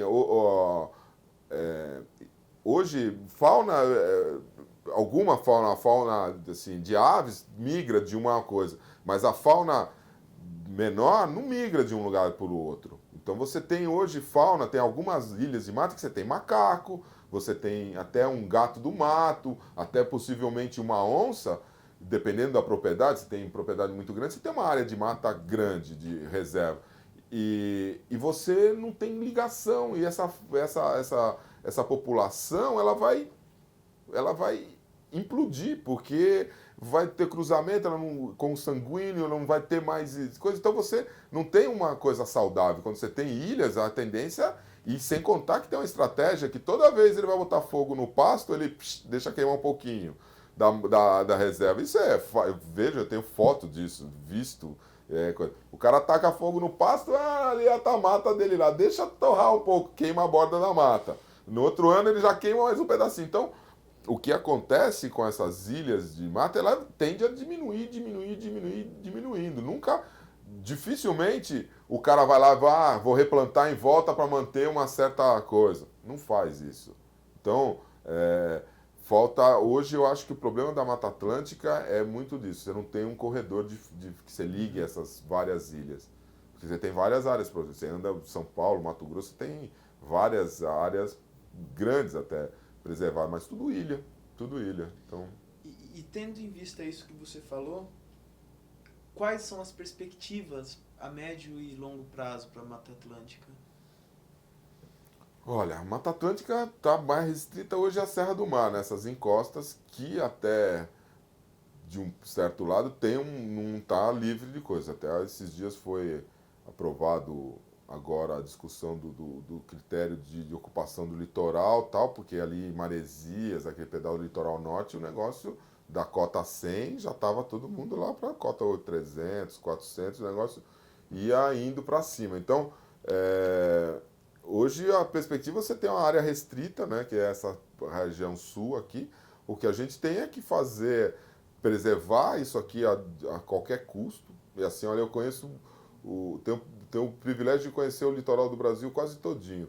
Não existe área tão linda como essa nossa de São Paulo aqui, ó, entrando aqui de Angra para cá, pegando o Rio de Janeiro, até Jureia, até a Ilha do Mel, não existe uma coisa disso. É uma coisa maravilhosa. Você vê uma mata, uma serra de 1000 metros com a mata, cachoeira, para cima não tem mais nada disso. Então, essa eu acho que é a grande região da Mata Atlântica. Então são os parques, a Jureia, o Petá, todinho, que está tendo por um lado, essa consciência, uma consciência maior das pessoas da questão ambiental, trouxe essas pessoas para dentro da mata. E trouxe essas pessoas a consumirem esportes radicais, uma série de coisas, e essas pessoas procurarem o refúgio, fazer seu sitinho. Então, do mesmo lado que você vem lá, divulga a questão da natureza para as pessoas preservar, hoje em alguns lugares a gente nem divulga, fotografa e guarda, porque um fluxo, você não tem implantação de coisas assim. Eu tenho feito 3 anos fazendo um trabalho nos Lençóis Maranhenses, né? Teve uma super divulgação, saiu na novela e o caramba e tal. Não tem nada implantado, a situação é terrível, é difícil você ver. Fui agora para Bonito. Bonito tem uma estrutura de turismo que tem, mas tem as atrações estão todas dentro de fazenda, então é um negócio altamente rentável. Então deu certo, tá dando, aparentemente dando certo, mas o que acontece é que as pessoas vão, elas não deixam lixo, elas não têm. Gosta, você vai lá conversar com a pessoa, eu amo a natureza, e joga o cigarro do lado, assim, a bituca do negócio. Aconteceu isso comigo várias vezes, eu conversando com a pessoa, não, porque eu adoro ficar aqui na natureza e fumando. Tem nada, cada um fuma, e não sei o que, puf, joga o cigarro dali, do lado, no chão, na trilha. Então, muito pouca gente tem isso. Tem aquela vontade, eu gosto da natureza, tem essa. Eu acho que isso faz uma coisa. Faz parte do organismo. Assim, a gente. Na verdade, a gente vem desse negócio. Na cidade é que a gente se isolou, botou roupa, teto, ar-condicionado, casa, luz. Tem luz à noite. Até uns anos atrás você tinha o horário era das 8 às 6. Às 6 morreu até às 7, ia dormir e acabou, não tinha mais nada para fazer. Hoje você tem a possibilidade de vara à noite. Então, a gente criou um meio ambiente artificial para a gente, para o ser humano viver, né? Então, nós criamos esse meio ambiente, mas a gente tem essa ligação com a natureza que é muito. Eu vejo, já levei grupo de pessoas que não tem nada a ver, assim, não tem uma prática de natureza e tal, e as pessoas se soltam, né? Então eu acho que isso é uma coisa que está meio intrínseco nas pessoas, mas elas não sabem, às vezes, como, sabe, ela tem aquele amor, mas acaba arrancando a planta, fazendo aquilo, quer tanto que vai levar para casa dela, entendeu? Então você tem essa relação meio de paixão e ódio, as pessoas não conseguem, que é uma coisa que eu acredito que vem muito do ser humano, e ela não consegue decodificar isso direito. Como, o que ela vai fazer, o que ela pode, que é aquela coisa, o que eu posso fazer para ajudar o meio ambiente, e às vezes faz coisa. Então, essa relação do ser humano com o meio ambiente vem de muitos anos, e ela volta, mas ela demanda. Hoje, assim, essa mesma pressão demanda para o cara fazer a casa em Maresias, lá no topo, no meio da mata, mas ele abre o espaço dele, ele vai mudar o leito do rio, vai fazer não sei o quê. Tem essa demanda de ocupar coisa. Agora fiquei impressionado aqui, indo para o Vale do Ribeira, a gente saiu daqui ali da USP de helicóptero e foi numa linha reta para o Petá. E foi assim, e seguindo mais ou menos a paralelo à BR-116, ali a Raposo, a quantidade de chácaras e a quantidade de buracos. Você vê que é loteamento novo, de chacrinhas de 1.000, 2.000 metros. O que eles estão fazendo de destruição na mata é inacreditável. Inacreditável. Você vê o negócio indo assim, você vê que é tudo novo, e o cara abre o 1.000 metros dele, ele vai lá e detona a mata. Então, tá comendo de borda, vai comendo pelas bordas, assim, ó. Vai, e o negócio tá indo. Você vai vendo, eu voei há uns anos atrás ali, pô, dessa vez eu falei, mas eu já voei nesse lugar aqui, eu já fiz esse voo. Falei, mas tá muito diferente. Pô, eu fiquei impressionado a quantidade de sítio. Aí você vê, pô, a região de expansão de chácara, onde você vê, ó, chácaras tem a sua chácara, viva na natureza. Só que você chega lá, o cara, sem contar, tem uns que mantêm a mata e cada um detona por si só. E tem aqueles que já vão em detono por ele mesmo, faz aqueles movimentos de terra. Você olha e, pô, e nós estamos discutindo sobre qualidade do ar, estamos discutindo sobre falta de água. Isso está 20 quilômetros, 30 quilômetros em linha reta daqui da cidade. Você acabar com essa, que ainda mantém um pouco a cidade, daqui a um tempo, nós estamos em São Paulo, eu estou batendo 45 graus, ninguém conseguiu mais andar na cidade. Você vai entrar no seu ar-condicionado, todo mundo é ar-condicionado, esse bolsão que a gente tem em volta, que tem muita coisa, bolsão, cinturão verde para a agricultura, para você ir para a horta, acho. Só que esse preço de você botar lá a horta 100 quilômetros e vai custar para trazer aqui, que é o custo do cara que produz, não é o custo nosso social, é o cara que tem que se virar, é o problema comercial dele.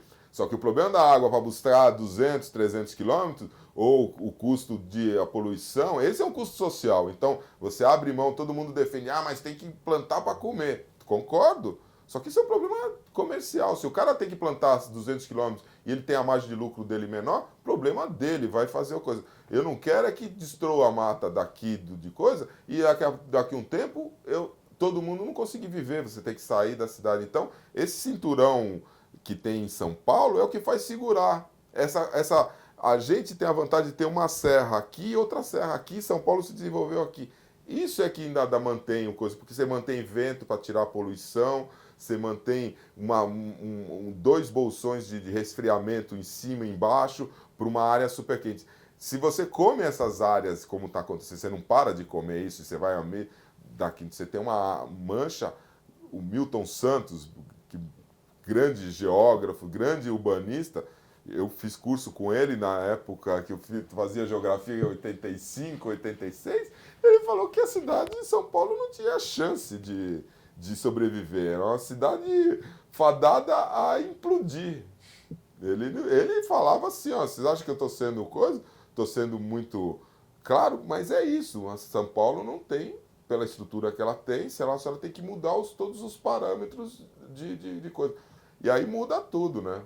Para você mudar uma coisa assim, você tem que mudar os conceitos de lucro, um monte de história para você dar. Então, é um negócio complicado, mas você tem hoje o governo, o MIS, ele tem ferramentas para poder minimizar e o negócio ser mais uma velocidade menor. A velocidade é muito grande. A gente, você contar que a população, essas mudanças todas vêm da Revolução Industrial para cá, né? Você não tem muitos anos. Então, e assim, dos últimos 30 anos que eu vejo, que eu posso falar assim da minha vida, que eu vivi aqui, assim, que eu vejo, e dos últimos 30 anos e dos últimos 10 anos, a velocidade cada vez vai aumentando mais. Então, você tem que arrumar formas de você brecar, né, para você manter. Não acredito muito, vamos, assim, aquelas coisas meio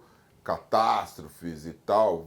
A mudança do clima é uma mudança que ela demora uma mudança muito mais lenta, mas assim, de você temos que preservar porque senão o planeta todo vai morrer. Não, nós vamos viver e vamos gastar mais, nós vamos continuar. O ser humano se adapta e consegue, eu acredito que vai conseguir viver, mas nós vamos pagar muito mais por isso.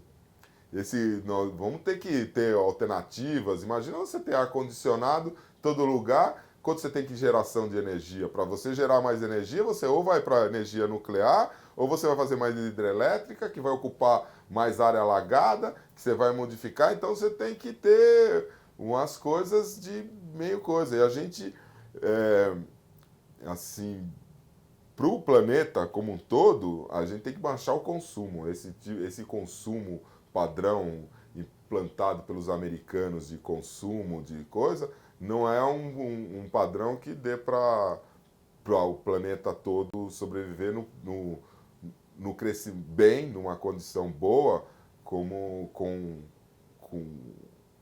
o crescimento populacional que tem. Então a gente vai ter que diminuir padrões de consumo mesmo na cidade, de água, de energia. Você vê poucos 2 anos, quando teve o racionamento, todo mundo entrou numa economia e baixou tanto que tiveram que aumentar o preço da energia porque as empresas estavam indo à falência. Eu acredito até que as empresas não divulgaram todos os dados, mas a economia foi muito alta que os caras falaram assim, agora vamos ter que fazer os caras consumir porque senão a gente vai pro buraco. Então você vê que tem um excesso e ninguém parou de tomar o seu banho, ninguém parou lá. Então tem muito desperdício de embalagem, desperdício de energia. A gente desperdiça muita energia porque a gente viveu. Então o a população, o planeta todo na mordomia, se não tinha preocupação de petróleo que vai acabar, se não tinha um monte de coisa. Então hoje a gente tem que ter coisas mais racionais de reciclagem, de economia, de uma série de água, de uma série de coisas para você melhorar. E essas coisas, essas ONGs estão trazendo, porque elas não trazem a solução em si, algumas até, mas elas trazem a problemática, né? Quando você vai fazer uma usina para criar mais energia, você vai provavelmente alagar áreas e isso vai ocupar coisa e vai ter uma ONG que vai estar brigando, vai estar. Então as ONGs fazem muito esse papel de fiscalização, de alerta, né? Mesmo de alarme, porque com exceção das grandes e tal, o poder de ação não é muito grande, o poder de fogo não é muito grande pelo próprio tamanho, mas ela grita. Assim, por menorzinho pode ter uma pessoa, mas se o cara vai lá, ele grita e muita gente escuta. Então eu acho que essa posição de alarme, de falar, é um pouco que eu assim, ó, não estou sabendo o que está acontecendo com a Mata Atlântica, mas eu sei que se tiver acontecendo qualquer problema, a SOS vai estar divulgando. Né? Então você mais ou menos fica ali, sabe, meio que tranquilo que você tem alguém ali que olha. Né? Roberto, deixa eu te perguntar uma coisa. A gente está chegando ao final. A SOS, você sabe, está completando 18 anos. Assim, eu queria que você fizesse um balanço desses 18 anos de atuação dela.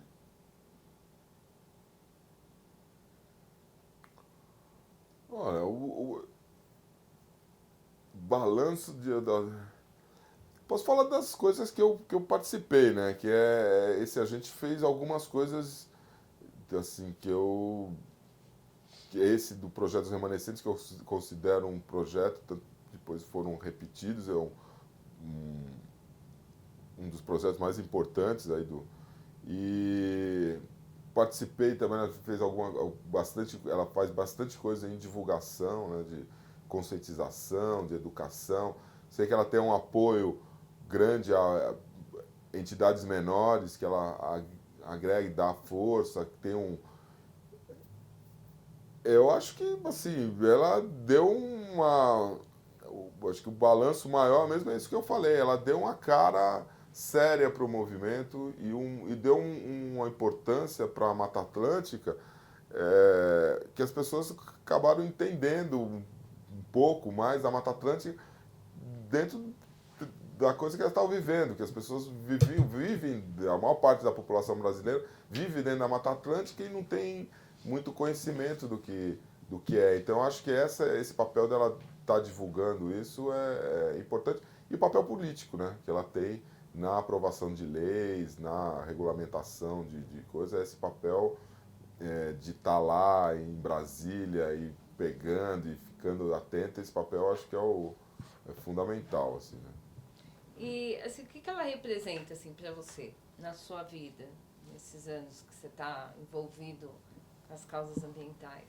Olha, eu me sinto muito orgulhoso de ter trabalhado para todas essas ONGs. Eu acho assim, eu me sinto ter contribuído, né, para criar, assim, para ter contribuído para preservar algumas áreas, assim, mais diretamente, né, no caso da Jureia, assim, me sinto meio dono do negócio por ter estado lá e ter ajudado.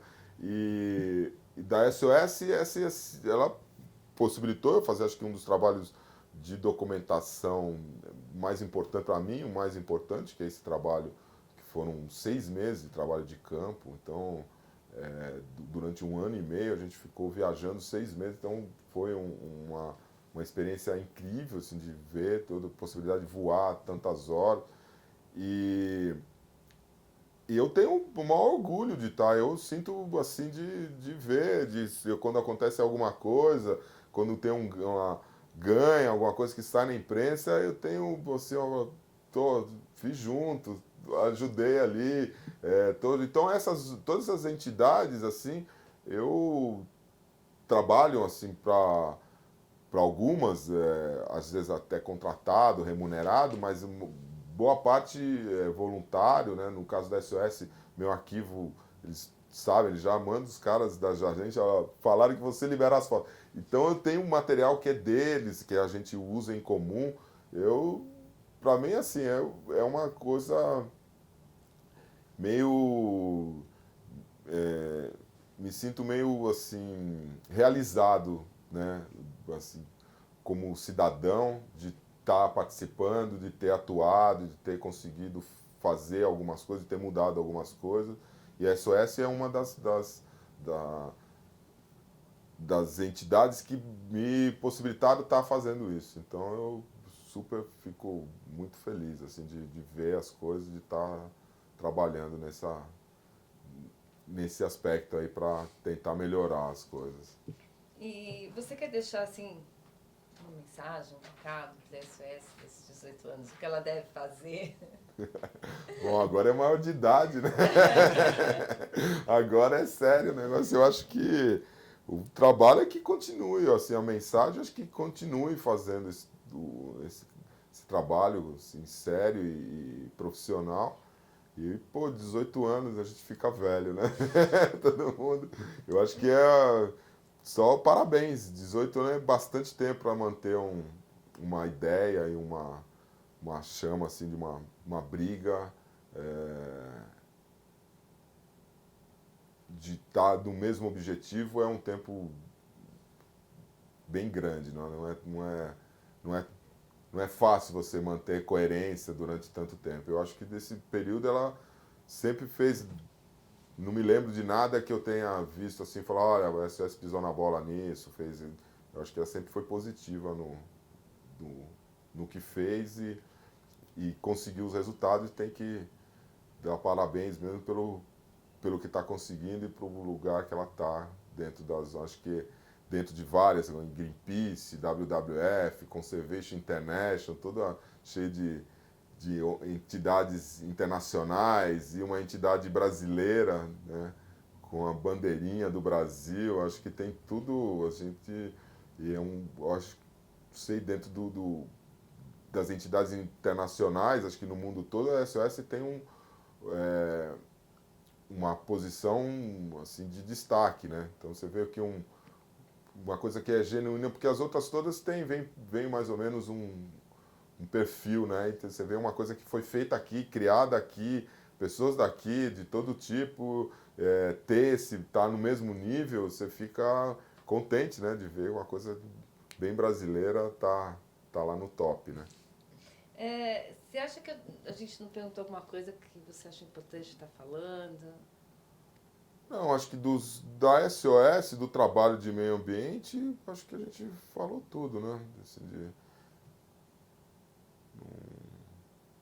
Não lembro de nada, tanta coisa, falando 1h30, já nem lembro o que eu falei no começo. Bom, então assim, a gente queria te agradecer, Roberto, por você ter obrigado. vindo, ter ficado aqui com a gente um tempão.